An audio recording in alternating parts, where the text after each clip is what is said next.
नमस्कार मैत्रिणींनो, मी उज्ज्वला रेसिपी मराठीमध्ये आज आपण ज्वारीच्या पिठापासून पौष्टिक असा नाश्त्याचा प्रकार पाहणार आहोत। चला तर आता लगेच रेसिपीला सुरुवात करूया। त्याकरता इथे मी 1 वाटी ज्वारीचे पीठ घेतलेलं आहे। तर इथे मी रोजच्या भाकरीला वापरण्यातलं जे पीठ असतं तेच पीठ इथे आपल्याला वापरायचं आहे। पाव वाटी इथे आपल्याला बारीक रवा घ्यायचा आहे। अर्धी वाटी इथे मी दही घेतले। शक्यतो दही हे आपल्याला ताजंच वापरायचं आहे। आता हे सर्व जिन्नस आपण एखाद्या मोठ्या भांड्यामध्ये काढून घेऊयात।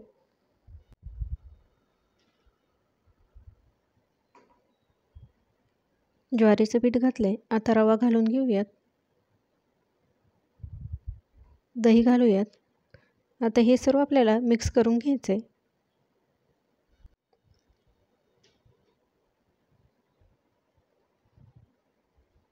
आता यामध्ये आपल्याला 1 ग्लास पाणी घालायचे। थोडे थोडे करून आता आपण यामध्ये पाणी घालून घेऊयात।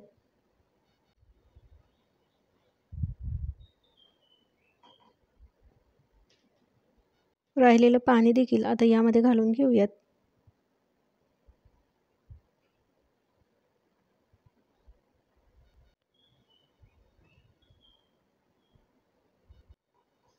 अजून राहिलेलं थोडं पाणी आहे ते देखील यामध्ये घातले। रवा घातल्यामुळे इथे पाणी पटकन शोषलं जातं, त्याकरता इथे आपल्याला पाणी हे 1 ग्लास लागणार आहे। तर इथे आपलं पीठ छान मिक्स झाले। तर यावर झाकण ठेवून एक 5 ते 10 मिनिटे आपण हे पीठ भिजत घालणार आहोत। तोपर्यंत इथे आपल्याला हिरवी चटणी करायची आहे। तर आता आपण ती चटणी बनवून घेऊयात। तर इथे मी सुके खोबऱ्याचे काप घेतले। तुम्ही इथे ओलं खोबरं देखील वापरू शकता। शेंगदाणे घेतले, डाळ्या घेतल्यात, कोथिंबीर घेतली, जिरे, थोडेसे लसूण पाकळ्या 2 ते 3, थोडंसं आलं, 3 ते 4 हिरव्या मिरच्या, 5 ते 6 कढीपत्त्याची पाने घेतलीत, कोथिंबीर घेतली। आता हे सर्व आपण मिक्सरच्या भांड्यामध्ये काढून घेऊयात।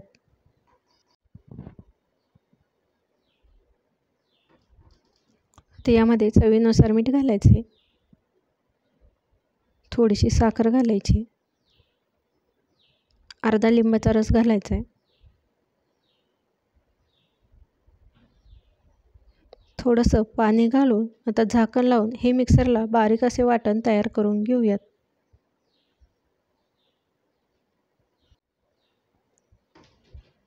तर इथे मी सर्व जिन्नस मिक्सरला छान बारीक वाटून घेतले। आता हे सर्व आपण एका बाउलमध्ये काढून घेऊयात।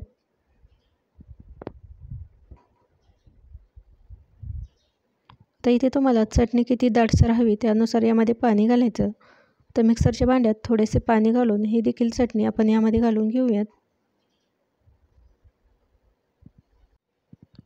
तर यावर आता आपण फोडणी घालणार आहोत। त्याकरता गॅसवर इथे मी फोडणीची पळी ठेवली। आता यामध्ये 2 ते 3 चमचे तेल घातले। तेल गरम झालं की यामध्ये 1 चमचा मोहरी घालायची, अर्धा चमचा जिरे घालूयात। जिरे मोहरी छान तडल्यानंतर यामध्ये कढीपत्त्याचे पाने घातलेत 5 ते 6। गॅस बंद करायचा आहे। 1 सुकी लाल मिरची घातली। तयार केलेली फोडणी आता आपण चटणीवर घालूयात। तर अशा पद्धतीने इथे आपली हिरवी चटणी तयार झाली। तयार झालेली चटणी आता आपण साईडला ठेवून देऊयात। तर इथे आपल्याला फोडणी घातल्यानंतर चटणी मिक्स करून घ्यायची। 10 मिनिटे झालेत। आता यावरचे झाकण काढून बघूयात। तर इथे आपलं पीठ छान असं फुललं आहे, तुम्ही बघू शकता। तर इथे बॅटर खूप दाटसर वाटलं तर अगदी थोडंसं यामध्ये पाणी घालून हे मिक्स करून घेऊयात। आता या पिठामध्ये आपण कट केलेल्या काही भाज्या घालणार आहोत। तर इथे तुम्ही आवडीप्रमाणे कोणत्याही भाज्या वापरू शकता। तर इथे मी 1 बारीक चिरलेला कांदा घेतलाय, 2 ते 3 हिरव्या मिरच्या कट करून घेतल्या, 1 शिमला मिरची कट करून घेतली, अर्धा टोमॅटो कट करून घेतलाय, बारीक चिरलेली कोथिंबीर घेतली। ते सर्व यामध्ये घालणार आहोत। हवं असेल तर यामध्ये तुम्ही गाजर किंवा बीट देखील वापरू शकता। तर माझ्याकडे जेवढ्या घरात भाज्या होत्या तेवढ्या यामध्ये मी घातले। भाज्या घातल्या की आता यामध्ये लगेचच आपण काही जिन्नस घालणार आहोत। तर इथे मी अगदी 3 चिमूट खायचा सोडा घेतलाय। तर यामध्ये आपण ज्वारीचं पीठ वापरल्यामुळे अगदी यामध्ये थोडासा सोडा वापरायचा आहे। चवीनुसार मीठ घालूया।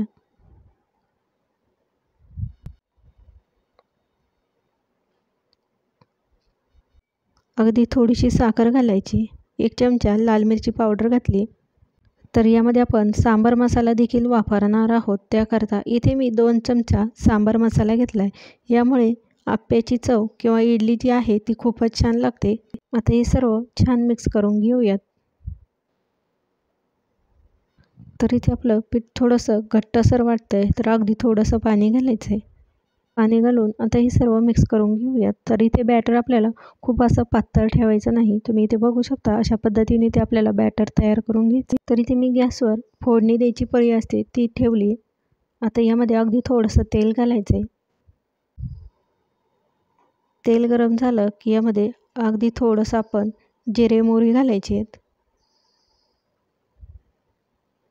जिरे मोहरी तडतडल्यानंतर आता यामध्ये अगदी 2 ते 3 कढीपत्त्याची पाने घातलेत. थोडे तीळ घालायचे, अर्धा चमचा. तर इथे पळी खूपच गरम झाली तर गॅस बंद करायचा आहे. आता यामध्ये आपण तयार केलेले बॅटर आहे ते घालून घेऊयात. अगदी 1 चमचा यामध्ये बॅटर घालायचं आहे.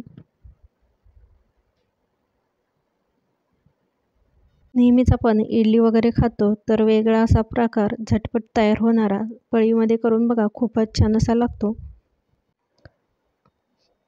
तर यावर झाकण ठेवून 1-2 मिनिटे आपण खालच्या बाजूने हे बॅटर छान असं भाजून घेऊयात. 2 मिनिटे झालीत. आता यावरचे झाकण काढूयात. चमच्याने अशा पद्धतीने आपण ते उलट-सुलट करून दोन्ही साईडने छान सोनेरी रंग येईपर्यंत भाजून घ्यायचे. तर इथे आपण लाल मिरची पावडर आणि सांबार मसाला वापरल्यामुळे याला छान असा लालसर कलर आलाय आणि याची चव देखील खूपच छान लागते. दोन्ही साईडने भाजून झालं की आता आपण एका डिशमध्ये काढून घेऊयात. तर राहिलेल्या बॅटरपासनं आपण इथे सर्व इडल्या तयार करून घेतल्या. एका डिशमध्ये काढून घेऊयात. तर सोप्या पद्धतीने झटपट असा पोटभरीचा ज्वारीच्या पिठापासून आपण नाश्ता तयार केला आहे. आता आपण हिरव्या चटणीसोबत सर्व करणार आहोत. तर अशा पद्धतीने इथे आपल्या ज्वारीच्या पिठापासून पौष्टिक असा नाश्ता तयार झाला आहे. तर हे तुम्ही लहान मुलांच्या टिफिनला देखील देऊ शकता. अतिशय सोप्या पद्धतीने आणि घाईगडबडीत देखील हा पदार्थ पटकन असा होणार आहे. खूपच सॉफ्ट असे इथे वडे तयार झाले. तर आजची रेसिपी आवडली असेल तर रेसिपीला जास्तीत जास्त शेअर करा, लाईक करा व चॅनलला सबस्क्राईब करा. रेसिपी बघितल्याबद्दल धन्यवाद.